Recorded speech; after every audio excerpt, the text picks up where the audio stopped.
Vamos lá, gente. Boa noite, eu sou o Tagore, quem não me conhece ainda, mas acho que todos que estão aqui estavam na nossa última reunião. Queria primeiramente agradecer a presença de todos vocês.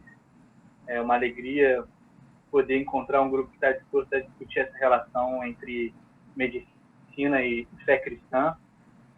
Hoje, especificamente, a gente vai falar por um livro que o professor Açoeiro conseguiu maravilhosamente a autorização do autor para que a gente discutisse, que é o capítulo 7 do livro Verdadeiro Sentido e Verdadeira Fé, foi escrito pelo Francis Collins, que é ninguém menos do que hoje o atual diretor do NIH e foi o diretor do Projeto Genoma. A gente vai falar bastante sobre ele hoje.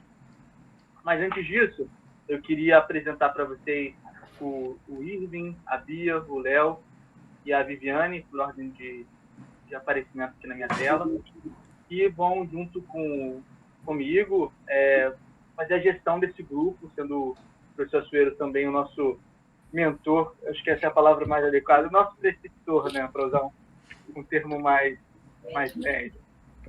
E eu estou muito feliz realmente de ter esse grupo funcionando, e eu espero que a gente consiga não só edificar uns aos outros, mas as próximas gerações de médicos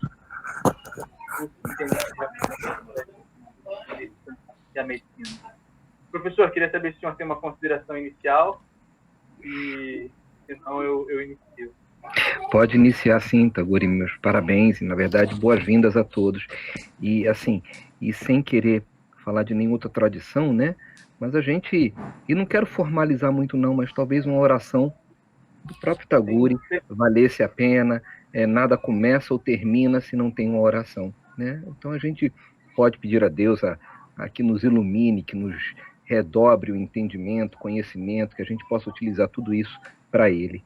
E a ciência que a gente faz também, toda ela veio dele. Então, Tagore, por favor, nos eleve em oração.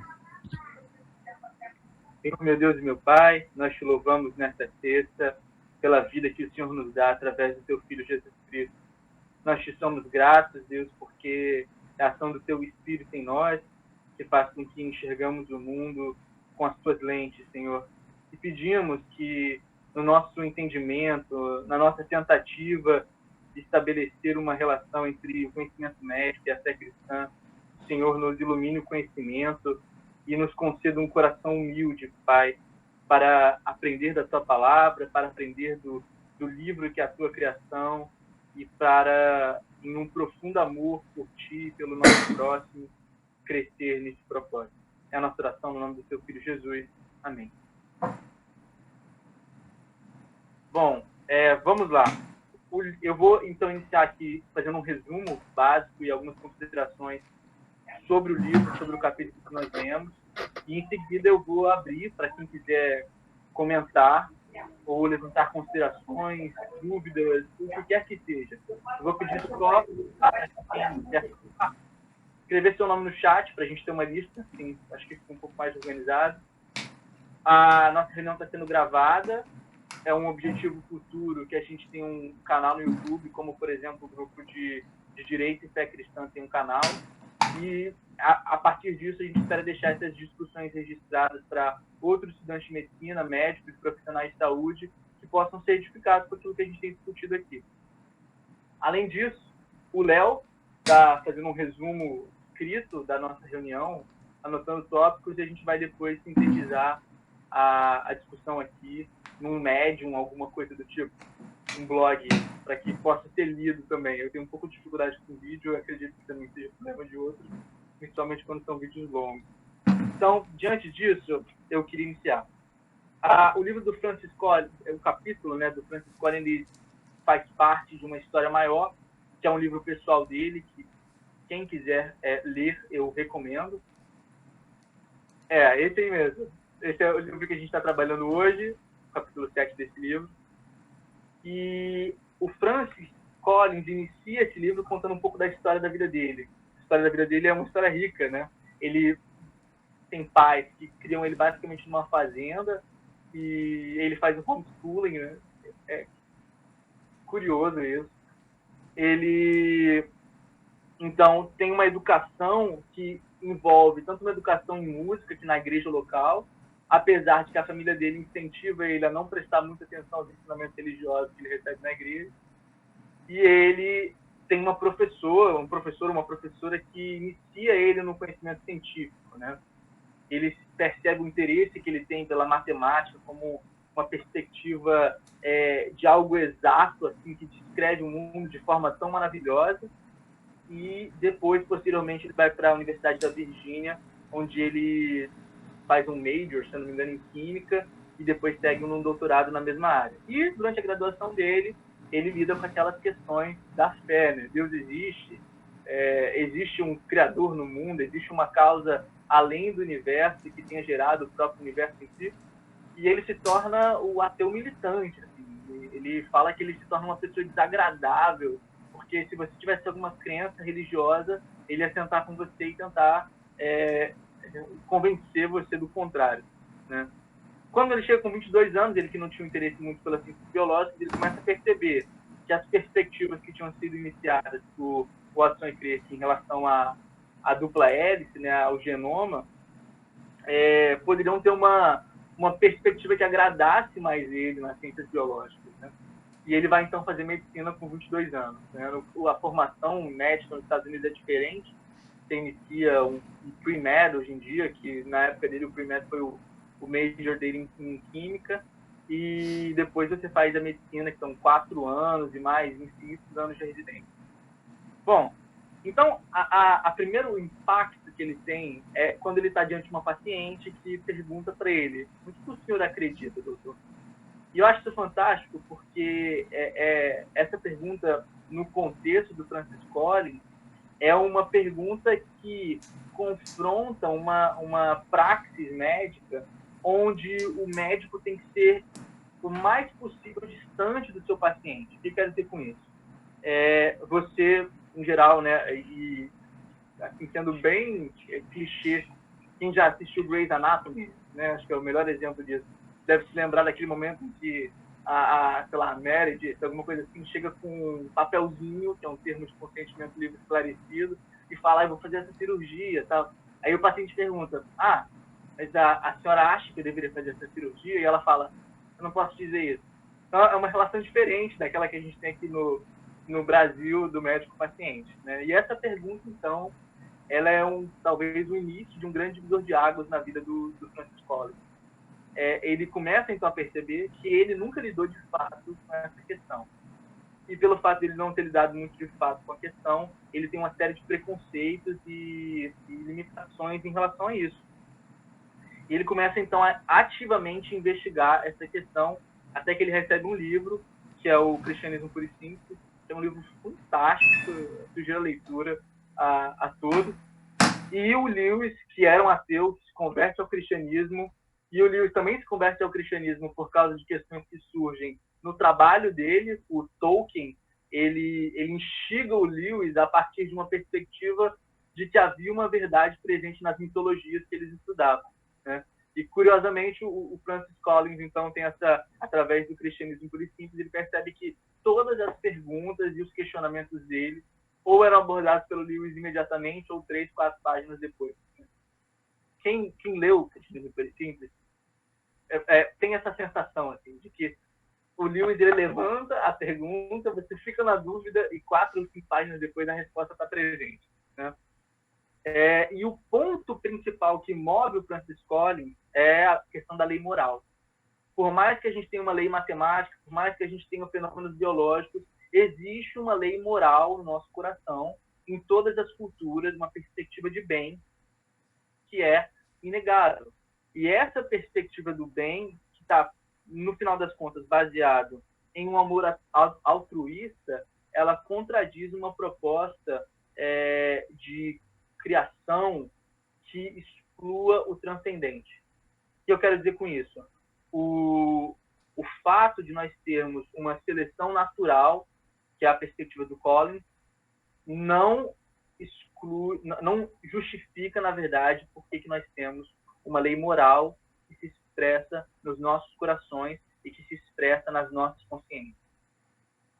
Então, essa questão leva o Collins à pergunta, tá bom, então Deus existe, mas se Deus existe, qual é a minha responsabilidade diante desse Deus? Então, a conversão do Francis Collins, ela se inicia a partir do momento em que ele percebe que existe um limite na ciência. E ele é um cientista de alta qualidade, assim, vamos dizer assim, que ele é um cientista de alta performance, né? Eu não me surpreenderia se até o final da vida dele ele fosse, se não já foi indicado, fosse indicado a um prêmio Nobel. Assim. Então ele tem essa disputa assim, de perceber, peraí, existe um limite da ciência, ela explica muita coisa, ela é maravilhosa, você vê que ele fala com muito amor assim, ao conhecimento científico, mas ele reconhece que existe um limite naquilo que a ciência nos oferece de resposta. Né? Isso sem diminuir o respeito e o valor da ciência em si, né? Que seria o outro extremo. Então, diante disso, ele vai lidar com o segundo ponto que eu gostaria de enfatizar aqui, que é quando ele está na Nigéria, ele atende um paciente que está com um derrame pericárdico, assim, que vai dar ruim. E esse derrame pericárdico, ele tem que fazer a drenagem sem ultrassom. Eu até comentei no nosso grupo que, assim, eu já vi isso e eu fiquei surpreso, porque a realidade da emergência onde eu fiquei, no meu estágio, era de não ter ultrassom. Então, qualquer coisa era no sentimento, assim, entendeu? Então, eu achei curioso. Mas ele fala que ele percebe ali que, por mais que ele drene aquele derrame pericárdico com maestria, o paciente não morreu, ele se sente enxugando gelo. E ele, então, vê o homem, né, que tinha uma tuberculose que gerou o derrame pericárdico, e ele se sente assim, enxugando gelo, e o homem fala assim para ele, o homem está lendo uma Bíblia e fala assim para ele, eu sei porque o senhor está aqui. O senhor está aqui porque Deus trouxe o senhor aqui para cuidar de mim. Nós, médicos, temos uma tendência, e profissionais de saúde em geral, a acreditarmos que nós temos um alto potencial redentivo. Então, nós acreditamos que nós vamos salvar o mundo, ou que nós vamos salvar todos os pacientes, ou enfim, né? Existe essa perspectiva de que nós somos capazes de gerar diariamente milagres na vida de outras pessoas. E o Francis Collins, ele se dá diante de uma realidade onde ele não é suficiente. E percebendo, eu percebo assim, na forma como ele escreve, é uma impressão minha, talvez vocês discordem, que muito dessa percepção da insuficiência dele em relação à medicina influi na percepção dele da insuficiência dele em relação a Deus. Ele percebe que Deus é muito santo, que Deus é muito justo, e que somente através de um sacrifício redentivo em Jesus Cristo é que ele pode alcançar salvação e uma relação com Deus. Né? Então, assim, esse é o resumo de forma geral. Eu queria ressaltar mais 2 pontos que eu achei interessantes para as nossas discussões. Primeiro, o momento em que ele está, né, prestes a coordenar o projeto Genoma, que sequenciou o genoma humano. Eu lembro que eu ouvi no ensino técnico sobre o projeto Genoma, tinha um professor meu que falava das máquinas que o governo comprava para os cientistas brasileiros contribuírem com o sequenciamento, que eram 8 no-breaks, assim, para a máquina não parar de funcionar, e era um projeto, assim, hercúleo, né, de sequenciamento. E aí ele, antes de aceitar a direção do projeto, ele vai orar. Né? E eu lembro que a gente teve uma discussão no nosso grupo, nesse mês da última reunião, sobre isso, sobre como nós temos uma tendência, eu estou um pouco atrasado na minha fala aqui, mas acho que dá para acompanhar. Nós temos uma tendência a desvalorizar a vida devocional ou a colocar a prática médica como mais importante do que uma vida devocional sadia. Seja a prática de fato, seja o estudo que leva à prática. Né? Então, isso me chama muita atenção. E o segundo ponto é que há no Francis Collins uma perspectiva de que, assim como a Escritura manifesta uma linguagem de Deus sobre o relacionamento de Deus com o homem, a criação revela uma linguagem sobre a glória de um Deus que merece ser adorado. Não que a Escritura ignore a criação, mas você vê, por exemplo, no próprio Salmo, se não me engano, 102 ou 104, que o salmista faz uma exaltação profunda à grandeza da criação não pela criação em si, mas pelo Deus da criação.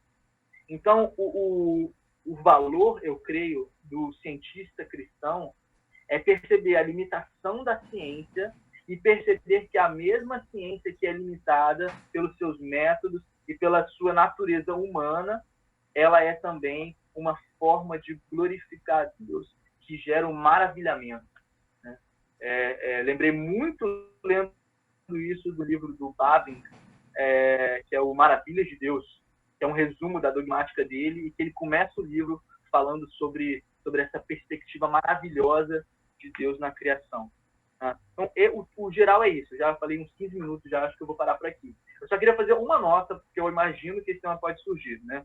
O Francis Collins, ele é fundador da Biologos, que é uma fundação que discute a relação de fé e ciência, e ele tem uma perspectiva sobre evolução, que ele considera a evolução como um processo que existe no mundo, como a história, por exemplo, parece aleatória e continua sendo soberanamente governada por Deus, mas ele não nega a perspectiva criacional do universo e a veracidade das escrituras. Então, assim, na ABC2, né, nosso grupo é um grupo da ABC2, há liberdade para diferentes perspectivas sobre isso.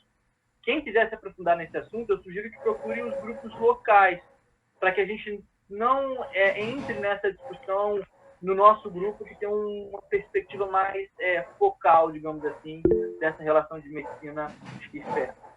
Então, quem quiser, eu sugiro a leitura do Quatro Origens, que é uma discussão em que inclui a atual presidente da Biologos, que é a Débora Rocha, se eu não me engano, e que apresenta essas diferentes visões sobre a criação. Então, eu só queria fazer essa pequena nota final. Eu queria abrir para quem quisesse comentar, iniciassem os seus comentários. Antes, Taguri, se você me permitir, eu postei parte do grupo, já vi um recadinho que nós recebemos do próprio Dr. Collins ainda hoje. Então vejam no WhatsApp, tem aí uma mensagem muito generosa, be strong and courageous, para esse grupo. E a gente se compromete a depois alguém tirar uma foto, se for possível, de focalizar todo mundo e mandar para ele. E o Francis realmente nos mandou. Ele mandaria um áudio, etc., mas acabou que a conversa não deu muito certo. Mas dê uma olhada no WhatsApp, muito mais para aquecer um pouquinho mais o nosso coração sobre a grandiosidade desse homem. Obrigado.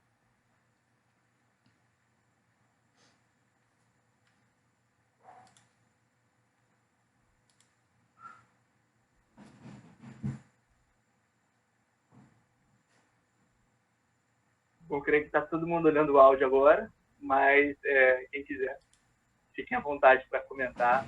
Eu espero não ter exaurido o assunto. Eu acho que eu não exauri, porque é um assunto muito maior do que a minha capacidade de exaurir.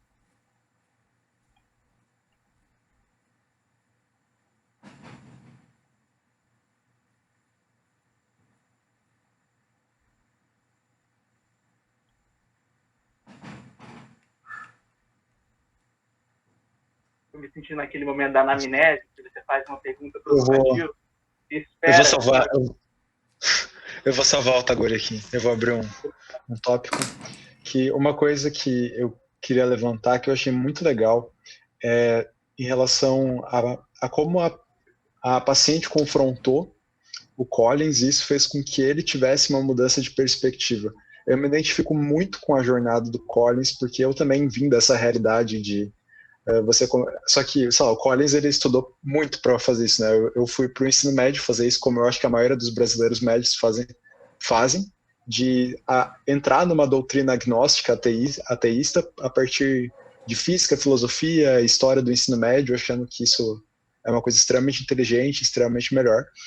E muitas vezes eu acho, e nessa jornada, assim, eu percebo como muitas vezes a gente coloca apologética como uma coisa muito para brigar com o outro, quando assim como o Pedro Dutti sempre fala disso, assim, tipo, devia ser uma forma de aconselhamento em vez de briga, porque qual foi a maior apologética dessa mulher?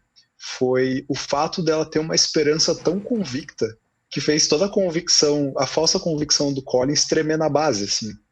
Eu tô lendo Levíticos nesse momento, assim, e eu não sei, Levítico é um livro muito que aparentemente ele é muito chato, né? Tipo, quando você bate o olho nele, assim, tem aquelas leis, tudo, assim. E eu tentei, tipo,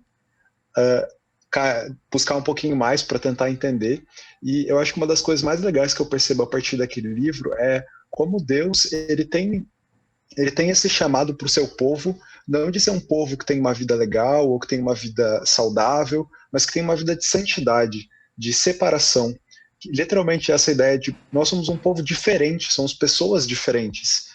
E eu acho que, assim como talvez várias coisas que a gente faz escandalizem, como, por exemplo, a pureza sexual do cristão, ou talvez a nossa convicção de fé pública mesmo, eu acho que essa coisa da esperança, ela tem um valor muito poderoso e acho que a gente não pode subestimar um Deus, tremei aqui, um Deus abençoe no final de uma consulta, por exemplo, de realmente mostrar assim, ou se não, só dei um exemplo, né? Mas tipo realmente de não ter medo de assumir essa nossa fé como algo que pode abalar as estruturas das pessoas, simplesmente pela nossa esperança e não porque a gente tem todos os argumentos apologéticos possíveis e qualquer outra coisa do tipo, assim, que eu acho que muitas vezes a gente se perde um pouco nessa discussão. Eu queria só adicionar uma coisinha, não é nem adicionar, mas pegar esse começo que o Léo falou, com relação à apologética, é bem isso. Eu circulei também uma parte em que ele fala, lá na página 112, ele diz a seguinte frase: médicos começam relacionamentos da maior intimidade com pessoas que lhe eram totalmente estranhas antes de ficarem doentes. Então, a gente tem acesso a relacionamentos muito fortes com pessoas que acabam compartilhando muitas coisas que nem tinham compartilhado antes com sua família, e às vezes isso parte para uma parte mais pessoal também, a gente tem essa liberdade, às vezes a pessoa vê essa liberdade na gente, e pegar o evangelismo, o relacionamento, né? Não de somente essa pregação da palavra, mas o relacionamento e como isso afeta a vida dela, como ela falou, né? Não só, mas um Deus abençoe e outras formas. Nós temos uma profissão que, a depender, claro, também da área de cada um, tem um relacionamento contínuo com o paciente. Então, usar esse relacionamento para a glória de Deus é algo que a gente também tem que levar em consideração como foi importante, né? O Francis cita esses dois relacionamentos para ele, de como foram importantes. Eu creio que houve, né? Muitos outros que foram importantes para ele também.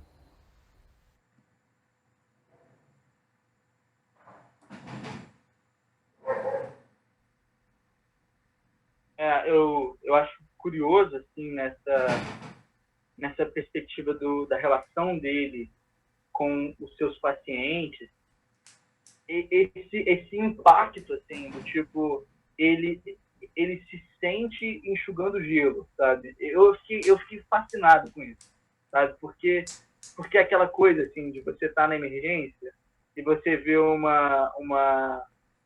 sei lá, uma úlcera infectada que poderia ter sido vista pela clínica da família há 3, 4 meses, mas não foi vista porque a clínica fechou, né? E aí você fica assim, tá, mas, poxa, caraca, a pessoa vai morrer de sepse e eu não consigo fazer nada porque outra pessoa deveria ter feito, né? E eu acho que talvez algo que precise ser resgatado por uma tradição médica que se relacione com a fé cristã é a forma como nós lidamos com o problema do mal. Então, o Jonas Madureira, naquele livro dele, Inteligência Humilhada, eu acho que a parte mais fantástica daquele livro é o capítulo 3, que ele está lidando com o problema do mal. E ele tem uma humildade, assim, de assim, eu não vou resolver o problema do mal, mas eu apresento talvez uma contribuição para a forma como a gente lida com o problema do mal, que é o lamento, né? O livro de Lamentações, eu acho que talvez é um dos livros mais ignorados das Escrituras, depois dos primeiros 6 capítulos de Crônicas, né? Que são a genealogia. Então, assim, por quê? Porque você lê o livro e no final da leitura você quer chorar em posição fetal e não falar sobre isso, porque o livro é sobre uma cidade que foi destruída, as grávidas foram rompidas no meio, os velhos foram espancados, assim, é um livro de violência, e que o profeta, ele, apesar da gente lembrar daquele versículo se eu não me engano, mas eu sei que meu Redentor vive, talvez seja esse, ou estou confundindo com o Jó. Apesar de ter um versículo ali que é um versículo de esperança, o resto do livro é um livro sobre lamento. E eu entendo que na medicina atual a gente tem pouco espaço para o lamento, pouco espaço para se sentir insuficiente, pouco espaço para reconhecer que a técnica e o conhecimento, eles podem até atrasar a morte, mas no final das contas é um atraso, a morte é inevitável. Então, isso me chamou muita atenção, que ele se reconhece suficiente, e o Tim Keller, naquele livro Deuses Falsos, ele fala que a nossa relação com os ídolos termina nessa percepção de insuficiência, e ele faz logo em seguida no livro, no capítulo, ele estabelece essa percepção da insuficiência dele em relação a Deus. Então eu acho que quando nós nos reconhecemos insuficientes diante de Deus e nós reconhecemos que diante da morte nós também somos insuficientes, a gente tem uma perspectiva melhor para lidar com temas, por exemplo, até quando a gente deve estender a vida artificialmente. Qual é o limite da nossa intervenção em pacientes graves? E isso é discutido de forma muito leviana, tanto para um lado quanto para o outro, né? Então, eu acho que essa contribuição talvez tenha me marcado bastante no livro. Só aproveitando o gancho, eu queria contribuir com vocês com um artigo que eu li essa semana, que é um artigo que eu coloquei no grupo há um tempinho atrás, se chama Em Busca de uma Teologia... Teologia Pública da Saúde. É um artigo de um mestrado, se eu não me engano, de teologia, pela PUC, e é bem interessante porque ele vai fazer uma análise da teologia grega e da teologia cristã medieval, e fazer como que a gente pode enxergar a saúde a partir dessas teologias, assim. E uma coisa que se levanta, que eu achei muito interessante, assim, tipo, da importância disso, e por que isso é importante para a saúde pública, inclusive a nível de Brasil, é a ideia da superação da teodiceia.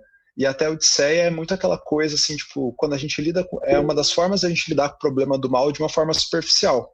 Lidando daquela forma assim, ó, tipo, por que o mal existe? Porque Deus quis assim e pronto, assim, sabe? Tipo, Deus tem algo para te ensinar através dessa doença. É o tipo de coisa que você não deve falar pro seu paciente, né? E eu acho muito interessante porque essa proposta de superar a teodiceia, ela é trazida tanto na teologia grega, a partir da ideia dos templos de Asclépio, que é aquele cara do bastãozinho com a cobra, né? Para quem não tá ligado, e quanto a partir da teologia cristã. E é interessante porque vai caminhar numa direção de a doença como uma oportunidade de ressignificação. E isso é muito interessante porque tem tudo a ver com o lamento.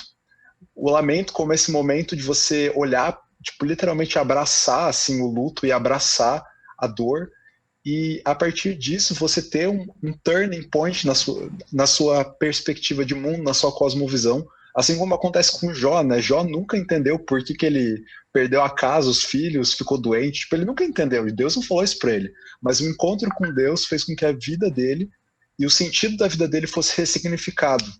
Então, eu acho muito interessante porque tanto a partir do que o Tagore falou, quanto a partir do Collins, o Collins ele não fez isso a partir de uma doença dele, né, mas a partir da doença do paciente dele, ele teve uma oportunidade de ser ressignificado. Isso é uma coisa que o Inácio de Loyola, que é o cara que desenvolveu a Companhia de Jesus, né, que era dos jesuítas, ele falava que uma das formas da gente glorificar a Deus é através da responsabilização pela saúde. E não apenas eu me responsabilizar pela minha saúde. Ele dava o exemplo de mosteiros, né? Mas eu como médico, ou como superior do mosteiro, ou como colega daquele que está doente, olhar para aquela situação e ver como eu posso ressignificar a minha vida a partir daquilo. Eu acho muito interessante porque em tempos de pandemia, a gente tem muito uma oportunidade de pensar sobre o que significa responsabilização, né? E entender que tipo, não é só a minha parte como médico ou como paciente, cidadão, mas também não é só a parte dos políticos, mas existe uma necessidade de uma sinergia de todos ali para que a gente possa lidar com essa situação de doença. E é interessante porque o Inácio de Loyola ele coloca uma coisa muito legal, que muitas vezes a doença ela não é curada, mas nós temos uma oportunidade como comunidade de ter uma cura muito mais profunda, como por exemplo da cura do nosso individualismo, da cura do nosso egoísmo, e poder encontrar esse significado mais transcendente. Isso aí. Muito obrigado, Léo. Foi sensacional. Aqui temos inscrito a Natália Rezende, depois a Bia. Oi. Na verdade, conectou um pouco com o que o Léo falou agora, mas é mais sobre o que a gente estava falando sobre... O que mais me chamou a atenção foi da humildade, assim, e dessa coisa da inteligência humilhada que você falou, porque eu acho que esse livro, ele casa perfeito com a situação, porque pensando, assim, nessa visão de médico como alguém de poder redentivo na sociedade, a gente vê que no Francis Collins, tipo, ele era um cara que fez coisas brilhantes, mas a vida dele foi mudada por atos em que ele teve que se humilhar. Por exemplo, quando ele teve que ir lá na casa do pastor metodista e perguntar, tipo, tá, tem lógica a fé? E ele teve que se humilhar, sabe? Ele tinha doutorado, tinha tudo, e ele foi parar na casa de um pastor, recebeu um livro do C.S. Lewis. Eu achei isso muito interessante, aquilo mudou a vida dele completamente. E também quando ele se viu, né, nos pacientes, ele não tinha o que fazer, e ele se sentiu insuficiente, e foi quando ele se viu insuficiente perante a santidade e a beleza de Deus que ele realmente entendeu quem Cristo era, como Cristo era humilde e como aquilo é necessário para nossa vida, assim. Tanto que depois ele vai e retoma aquele conceito de amor que não busca recompensa. Porque ele se vê lá na Nigéria, né? Acho que é.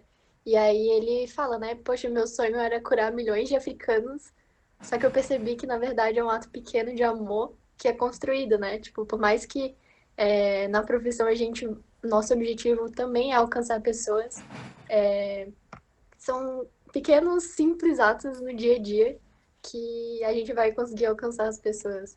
E é justamente isso que o Léo falou no final, né? Que é largando o individualismo e o egoísmo que a gente vai conseguir fazer isso, porque realmente a gente não é suficiente e quando a gente se põe nessa posição de herói, a gente não enxerga os outros muitas vezes, assim.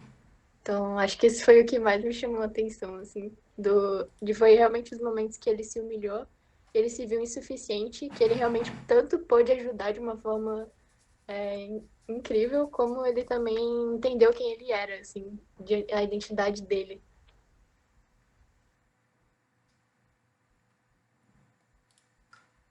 Obrigado, Natália. Desculpa. Bia. Não, eu anotei algumas coisas em relação ao evangelismo, assim, achei muito interessante todo o relato da conversão dele e algumas coisas que eu achei interessante sobre evangelismo. É um assunto que me interessa muito, apesar de eu não colocar em prática como eu deveria, mas é uma coisa que eu acho que a gente deve sempre buscar, assim, é parte essencial da vida cristã, né? E uma coisa que eu achei muito legal do relato com o paciente é que muitas vezes a gente sempre se preocupa quando a gente tá lá como médico ou como estudante de medicina, e como estudante, né, como médico, vou poder evangelizar e a gente se sente numa obrigação por estarmos ali naquele momento como profissional, né? E a impressão que eu tive desse paciente que estava ali lendo a Bíblia e de várias pessoas que eu conheço que são pessoas que costumam evangelizar, não são pessoas que se preocupam, não, eu preciso evangelizar porque eu estou aqui nessa função. São pessoas que amam a Deus e que querem falar sobre Deus porque amam a Deus e em qualquer situação em que elas estiverem, vai ser natural que elas falem do evangelho, porque é algo que tá cheio do coração delas, né? Então, eu acho que é uma coisa que fica pra gente, assim, eu acho que se a gente se preocupar menos em focar na questão de como eu, como médico, vou poder abordar, aproveitar aquela brecha para falar disso, e se preocupar em como eu, como pessoa, posso honrar a Deus e como eu, amando mais a Deus, vou querer falar disso, essas oportunidades vão surgir de forma natural, assim, nas nossas conversas com os colegas, com nossos pais, quando nós somos pacientes, a gente vai querer falar com o médico, né? E quando a gente for médico, a gente vai naturalmente acabar falando com os pacientes. Então, eu acho isso legal. A ideia também que o paciente ele não esperou que o médico visse ele com a Bíblia, perguntasse e ele respondesse, né? Que muitas vezes a nossa estratégia de evangelismo, a gente sempre é muito reativo, assim, a gente espera que as pessoas cheguem pra gente com as perguntas, como se a gente estivesse trazendo a loucura, e aí a gente tem que dar uma resposta para eles, mas esse paciente, ele faz a pergunta, né? E tem um livro muito interessante, eu não tô com ele aqui para mostrar, mas eu vou mandar no grupo depois, que mudou minha vida, nesse sentido, que chama Questioning Evangelism, que ele é um livro, assim, que a base dele é que o evangelismo na Bíblia, e ele acha que nós devemos fazer isso também, deve ser feito, acima de tudo, em cima de perguntas, né? Então, em vez de a gente decorar argumentos e decorar frases prontas e coisas desse tipo, a gente fazer perguntas e mover conversas evangelísticas a partir das perguntas, né? Então, a gente não ter medo de perguntar para as pessoas, né? Porque, na verdade, elas que estão vivendo uma loucura. Elas que estão negando quem Deus é e a mensagem que a natureza proclama, né? Então, nós devemos desafiar as pessoas em qualquer situação, né? E sentir que nós cremos na verdade, então nós podemos fazer perguntas. E esse livro é muito bom, recomendo muito. E outra coisa interessante também é a gente se preparar para quando as pessoas fizerem perguntas para a gente, né? Então, claro que a gente vai fazer as perguntas, mas às vezes as pessoas vão nos perguntar e é interessante que a gente tenha um testemunho memorizado ou até ensaiado, não para uma coisa artificial, mas como a gente se prepara para falar, tendo uma reunião como essa, por exemplo, né? Ter um testemunho mais ou menos preparado, uma confissão de fé, memorizar um credo simples, algo desse tipo, para a gente saber organizar antes, né, nossas ideias, para que a gente não... Porque às vezes quando alguém pergunta assim na lata, a gente fica um pouco confuso. Então é sempre bom a gente ter isso preparado. Achei muito legal, assim, a parte do... que ele fala, né, disso de não querer que a gente vai mudar o mundo, mas de que as pequenas ações, os atos de bondade são o que realmente importam, e achei isso muito legal. E tem um outro, não é um livro, é um artigo, que eu acho que é parte de uma palestra que um médico deu em Harvard, eu acho, num discurso formatura, algo desse tipo, que é um dos mais citados, e chama The Care About the Patient, eu acho. E aí tem uma frase muito legal que ele fala que é assim, vou falar em inglês, ou em português, em inglês tem um trocadilho, né?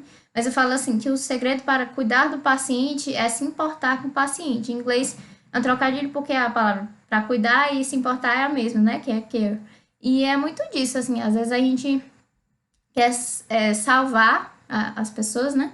E nós não vamos ter a oportunidade de fazer o mundo todo por elas. A gente vai ter aquela oportunidade de cuidar dela, de se importar com ela, de amá-la, né? E é isso que a gente deve fazer, cumprir com as oportunidades que a gente vai ter. E aí, só para encerrar um pouco com o que Léo falou, achei muito interessante o que ele comentou, depois eu vou até procurar o artigo, e me lembrou um pouco da ideia da logoterapia, né? Eu não conheço muito sobre, eu só li o Em Busca de um Sentido, Em Busca de Sentido, e ele parte muito, a ideia dele é muito disso, de que o sofrimento, ele tem um motivo, né? E você, dentro do sofrimento, no caso uma doença, ou até a morte, né? Você deve buscar um significado, né? E eu não sei se ele é cristão, eu acho que não. Mas, claro, para nós, né? Nós acreditamos que o significado último que deve ser buscado ali é a verdade de Deus, né? Mas vão ter outros significados que podem surgir, às vezes, um novo olhar sobre a família, sobre o estilo de vida, e a gente deve sempre aproveitar com os pacientes a oportunidade de conversar com eles sobre isso, principalmente o pessoal da psiquiatria, medicina da família, que tem mais oportunidade de ter um cuidado mais longitudinal, não sei se a palavra seria esse, mas com mais tempo, né, com os pacientes. Mas é isso, achei bem legal a fala do Leonardo.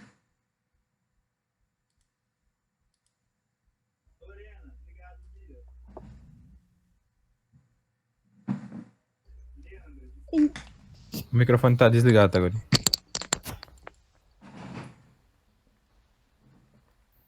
Obrigado, Bia. Leandra, você. Então, o comentário que eu tenho para fazer vem de encontro. De encontro não, né? Vem para acrescentar, na verdade, o que já está sendo falado. É que durante a leitura do livro tem um trecho que me chamou a atenção. E de início a gente começou falando sobre o estímulo, né, que levou a essa busca por Deus, né, do autor do livro. E a gente falou então dessa paciente, né, que fez essa pergunta, então de forma ativa para ele. Só que antes disso, ele já passou por um processo de uma grande parcela de pessoas terem impactado ele com o aspecto espiritual. Falavam sobre esse aspecto espiritual e o que mais lhe chamou a atenção foi como elas reagiam, né, aos sofrimentos dela, porque ele descreve que ele não conseguia suportar ver essas pessoas nesse estado de sofrimento. Então, assim, uma boa parte do que realmente assim fez esse processo até que ele realmente tivesse esse ponto decisivo, né, que ele descreve como um ponto decisivo para mim, a pergunta, foi ver a quantidade de pessoas que mesmo em um estado de sofrimento em que elas aparentemente não tinham nenhum merecimento para isso, não tinham feito algo que tivesse causado aquele terrível sofrimento, elas ainda tinham uma paz inabalável, uma segurança. E eu acho que isso é um ponto que todos nós, como futuros profissionais, podemos trabalhar, né? Já agora, como acadêmicos ou como médicos, de ter essa paz inabalável dentro dos nossos estudos, dentro da nossa profissão e, tipo, acolhendo esses pacientes tipo, de início, né? Que, claro, a gente já sempre aprende, né? Primeiro cumprimentar e tal, mas fazer com que isso toque esse paciente, né? Esse é o processo da empatia, na verdade, aprender a ser empata, que nada mais é do que aprender a se importar, que a Beatriz falou, e que para mim, assim, é como eu consigo enxergar que esse se importar seria tu olhar para a pessoa, identificar na frase dela, nas atitudes dela, na linguagem corporal dela, as necessidades daquela pessoa realmente. E o que aquela frase, mesmo que não clara, o que aquela pessoa está pedindo, o que ela realmente precisa para transformar a vida dela. É isso que eu queria comentar. Muito obrigado. Marcos?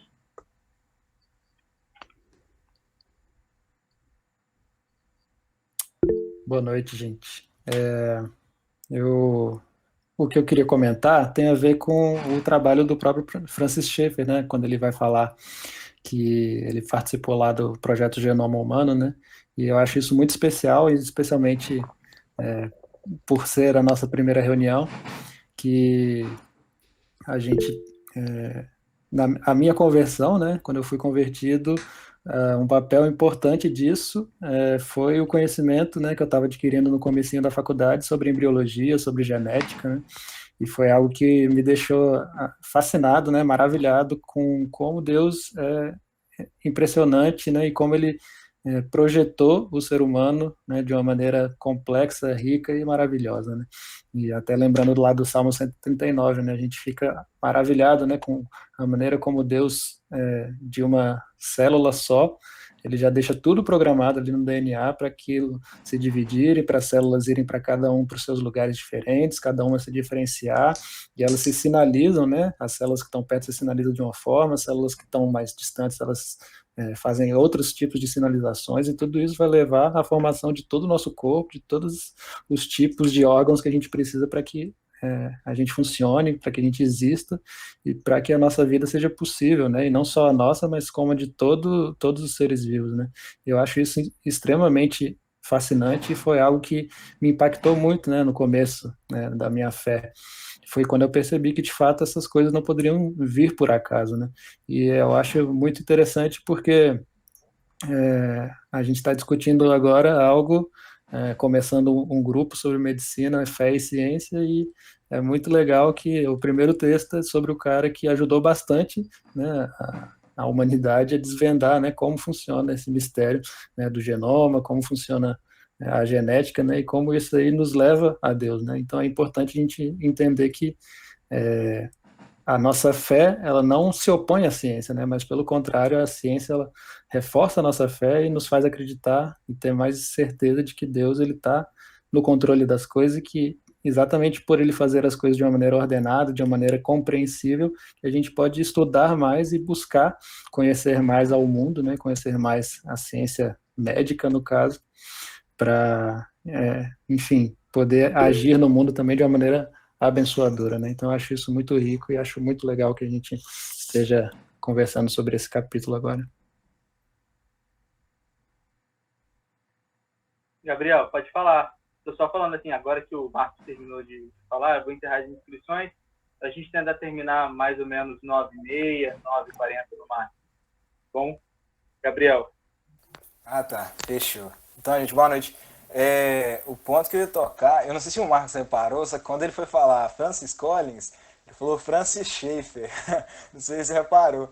E eu queria justamente tocar no Francis Schaeffer, porque o Schaeffer ele fala bastante da ortodoxia dos relacionamentos, né? Ele fala que não basta você ter a verdade, mas essa verdade ela meio que tem que se materializar nos relacionamentos, ali na interpessoalidade dos relacionamentos. E aí, muito do que foi pontuado, tanto pela Bia quanto pelo Léo, acho que, não é meu óculos, acho que a Leandra comentou também, sobre essa questão da pessoalidade. Isso me lembrou um trecho de um livro dele, o Deus que Intervém, isso que é rapidinho, gente, não vou me delongar não, é realmente pequeno o trecho. Mas é porque o Schaeffer ele está falando sobre a pessoa humana na nossa cultura, e aí ele fala sobre todos os cristãos, né? Só que eu acho que isso aqui é uma lição muito importante, principalmente para a gente que está aí nessa área da saúde, na área da medicina. É rapidinho o trecho, prometo. Ele fala assim, ó, portanto, os cristãos devem ser as pessoas mais humanas que você já viu em todos os seus relacionamentos. Esse é o ponto propício para se falar em Deus em uma era de desumanidade, impessoalidade e massificação. Quando as pessoas olham para nós, a reação delas deve ser: estas são pessoas humanas. Humanas sim, porque sabemos que diferenciamos os animais das plantas e das máquinas, e que a personalidade é inerente ao que sempre foi. Aí ele finaliza dizendo assim: isso não é nada de que se possa dar conta apenas intelectualmente. Quando as pessoas nos observam, sua reação deve ser: estes é que são humanos. E eu achei isso aqui fantástico, porque me lembrou muito desse testemunho do Schaeffer, olha eu de novo, do Collins, quando ele fala da doninha, da paciente, né, que chegou nela e falou e tal. Enfim, isso aqui foi muito marcante, me lembrou bastante do Schaeffer, e é realmente uma lição. E outro ponto, rapidinho também, que eu achei muito interessante, foi aquele senso de vocação do Collins, quando ele foi chamado para o governo federal. Não sei se vocês lembram, e aí ele ficou meio que naquela dúvida, ele não sabia se ele ia, não sabia se ele ficava, e acho que ele rejeitou a princípio, né? Só que depois ele aceitou, ele orou, ele tal. Eu acho isso muito interessante também, esse senso de vocação dele, de saber que ele estava sendo chamado para algo, enfim, ele meio que correspondeu. Eu achei que esses foram pontos pertinentes aí. É isso. Muito obrigado.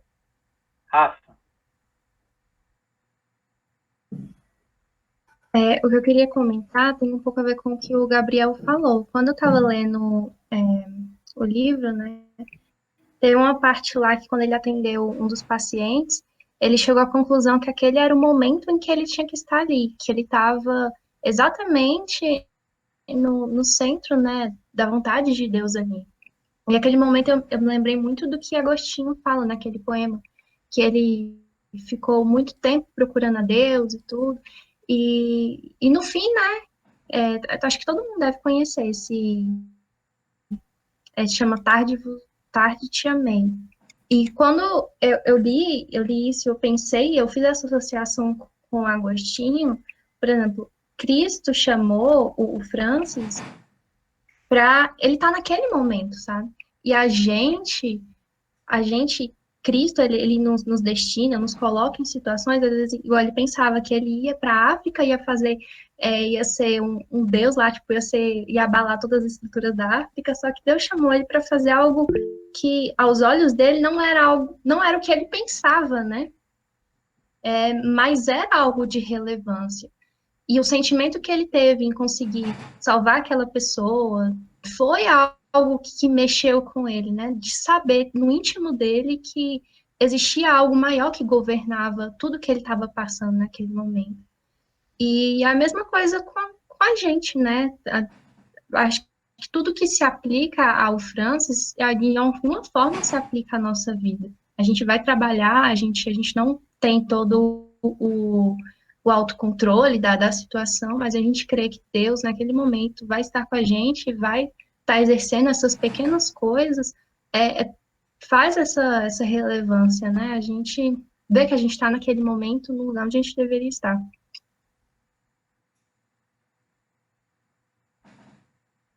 Obrigado, Rafa. Bom, o meu último comentário, eu achei curiosa a abordagem da Bia. Eu tenho muita dúvida em relação a qual o limite ético dessa relação entre o evangelismo ou não do seu paciente. Eu acho que talvez fosse um dos assuntos que em algum momento a gente pudesse discutir e tentar, talvez, como a gente discutiu, colocar as perguntas certas e, se possível, propor uma resposta a elas também. Isso me lembrou também duas coisas. A primeira é que o Keller fala sobre a importância do teólogo, não é do teólogo, é do pastor leigo, né? Então ele fala que na igreja dele, ele fala isso na igreja centrada, ele prepara a comunidade para estar pronta a liderar grupos de ensino, de compartilhar o evangelho, porque ele entende que o evangelismo é essa intencionalidade de anúncio das boas novas no contexto de cada membro daquela comunidade, né? Se eu não me engano, tem um livro que foi lançado pela Vida Nova, acho que é O Evangelismo na Igreja Primitiva, que um dos pontos centrais do livro é essa defesa de que o evangelismo ele era na Igreja Primitiva uma perspectiva de hospitalidade também. Então você hospedava os seus convidados, você hospedava pessoas e através de uma profunda hospitalidade amorosa você também anunciava o evangelho de forma clara, né? Não era só aquela coisa do John Wesley, assim, que fala muito do pregue, se possível, com palavras. Não, tinha palavras além da hospitalidade, né? Então isso me chama a atenção, essa necessidade dessa discussão sobre os limites da forma como a gente deve ou não expressar, ou pode ou não expressar nossa fé na consulta, e sobre como a gente pensa o pastor leigo e o evangelista como cada um de nós, né? Então, assim, eu agradeço a todos vocês nessa nossa primeira reunião. Eu fiquei muito feliz com tudo que eu ouvi, eu fui muito edificado por cada um de vocês. A gente vai fazer um resumo disso, vai publicar isso. Eu espero que em breve a gente também tenha um vídeo, quem quiser assistir depois, quem não pôde estar aqui hoje. E vamos organizar também a nossa próxima reunião. E, a princípio, se eu não me engano, a gente vai discutir perspectivas éticas, se eu não me engano era isso, mas eu tenho que conferir. Então, queria saber se tem isso. Eu queria, se alguém pudesse, eu acho que eu vou pedir para a Bia, que está gravando também, tirar um print da tela para a gente ter uma foto com todo mundo. Você consegue, Bia? Por favor. Certo. Todo mundo dá um sorriso aí na hora da foto, avisa. Deixa eu só ver se está aparecendo todo mundo aqui. Não saiam depois da foto, por favor.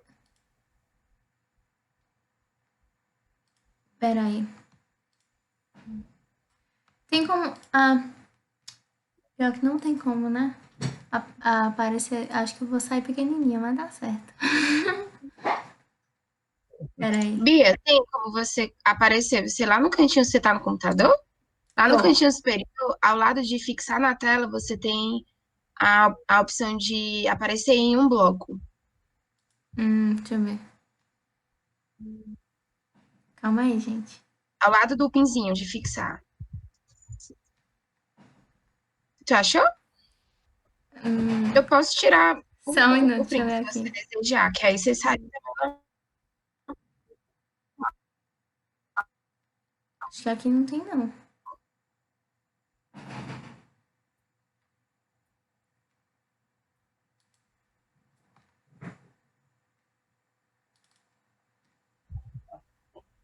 Eu acho 3, 6.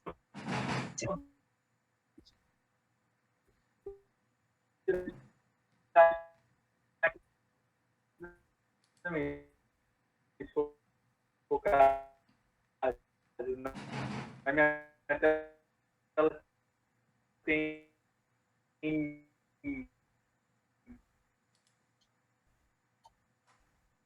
16 milhões de reais. Calma aí, Assim, gente. professor Tioeiro, o senhor tem mais alguma consideração?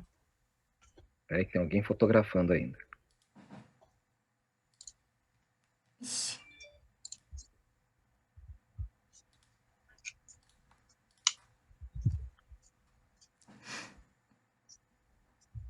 Nossa. Foi?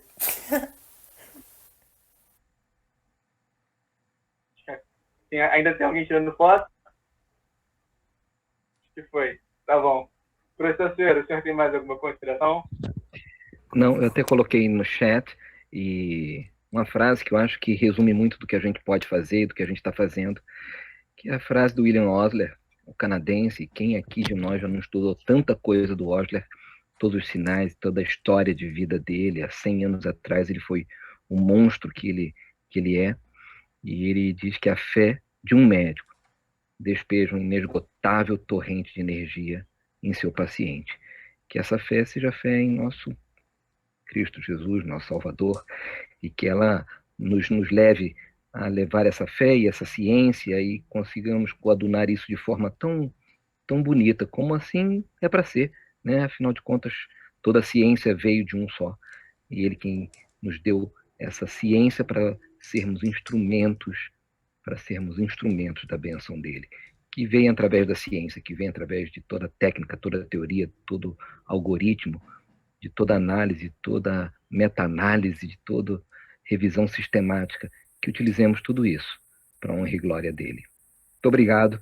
Olha, é para dar um beijo em cada um de vocês, é emocionante ver tantas caras bonitas assim, tantas caras jovens, a gente fica muito feliz, eu tenho certeza que o professor Collins ficaria muito feliz de estar presente aqui, de estar ouvindo aqui, e muito obrigado, vocês emocionam um velho médico aqui, viu, gente? Vocês emocionam a gente. Para vocês. Vivi, você que não falou, pode orar para a gente, por favor?